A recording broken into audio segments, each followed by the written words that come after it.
Hey, what's up, sports fans? Thanks for pressing play on another Pay Me No Mind Sports and Entertainment podcast. I'm the host of the podcast and this YouTube channel, Wood. I want to talk about. I told you I was getting in my college basketball bag. It's slowly but surely happening. And I wanted to talk about the Block M up there, the number 7 ranked Michigan Wolverines hosting the 10th ranked Spartans earlier today. First matchup of the season. And before I get into that, I just wanted to send a quick shout out to my guys, Elmatic, Artesian Els. I know they don't watch the videos or probably, even though I mention them, but I'm real proud of the guys. I think they're in their third week, probably the end of their second week of being open full time. Recently launched a new local microbrewery or brewery and tap room. Just want to give out the directions or the address real quick. 6182 Chambersburg Road in Huber Heights, Ohio. I haven't made it in yet, but I'm hearing good things, and like I said, good to see these guys get this thing off of the off the ground, and to see the reception that the local craft beer lovers are showing these guys. So shout out to them.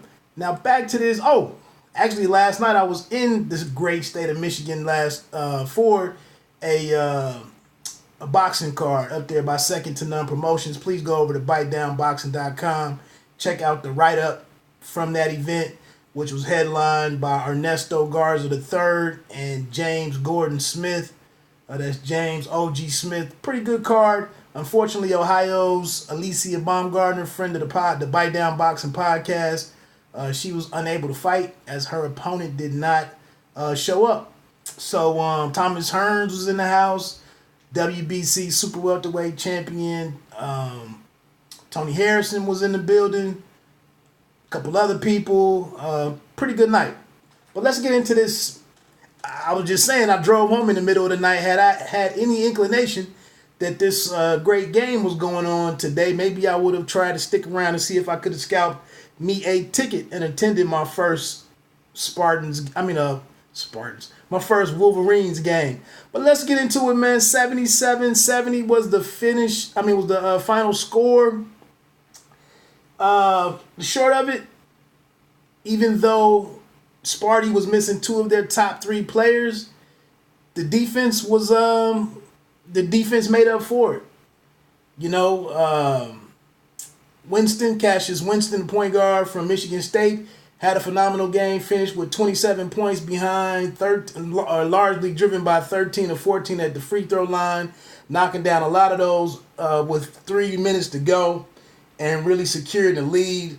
I think basically for Michigan, along with that tight defense that Sparty was playing, we just didn't have anybody on the team that could step forward and get buckets for stretches. Matthews, a guy who came back after testing the waters, dipping his toe in the NBA waters in the offseason before deciding to come back and finish this senior season. He went 1 of 8 from the floor, 0 of 2 from 3-point. He took a horrible 3-pointer with what was that? With about a minute and 20 left. Took a horrible 3-pointer, didn't even touch the rim, bounced off the backboard, and it was just a bad decision by him, especially at that point, shooting 1 of 7.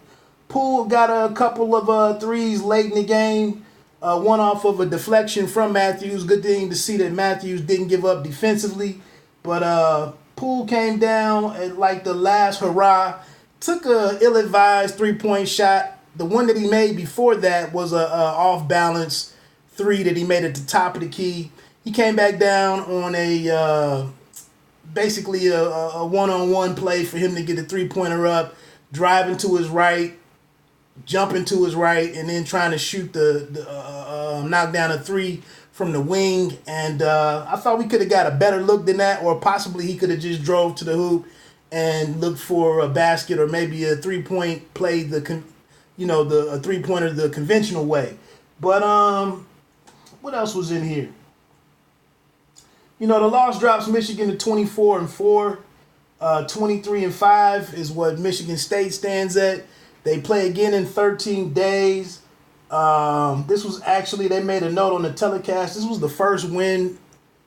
I don't know if it's more a knock on Michigan State or a knock against Michigan, but the first win for Michigan State versus a top 10 ranked Wolverines team. The first one coming since February 20th, 1986. I just thought that was an interesting stat. But again, the bad thing is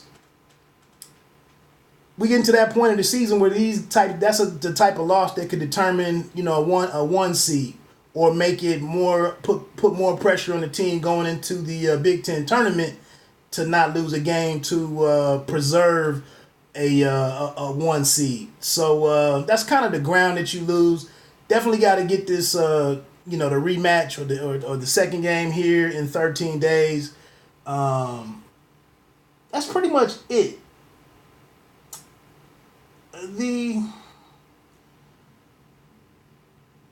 I don't know, the guys, it was a pretty good game. It's good to see Xavier Simpson continue to grow into more of a reliable offensive player.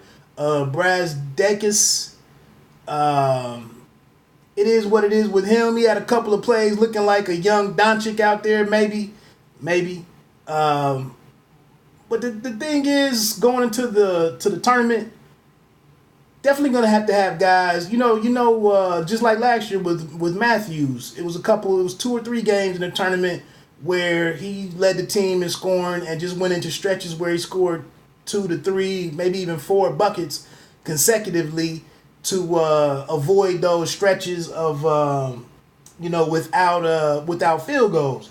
And one of the things that really put this game away was a 21-7 Michigan State run with about 3 minutes left.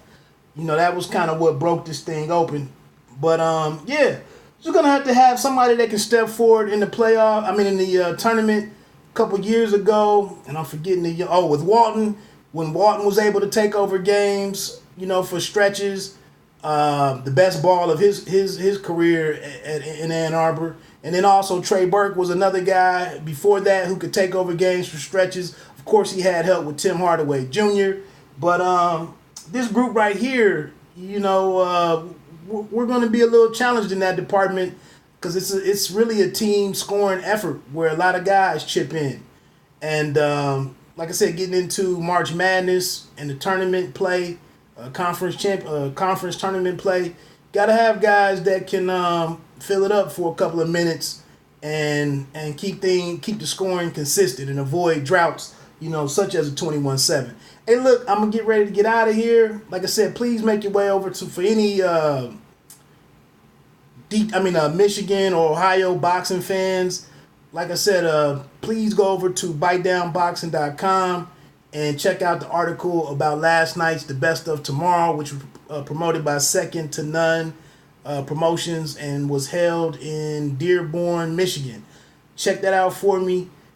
Several Michigan fighters, some Detroit fighters, one Ohio fighter, and you got me with some working the camera, getting some photos in, and I appreciate if you take a look at it.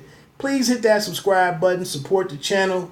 Hit the like button if you want to check in with me on some of the sports coverage that I'm doing.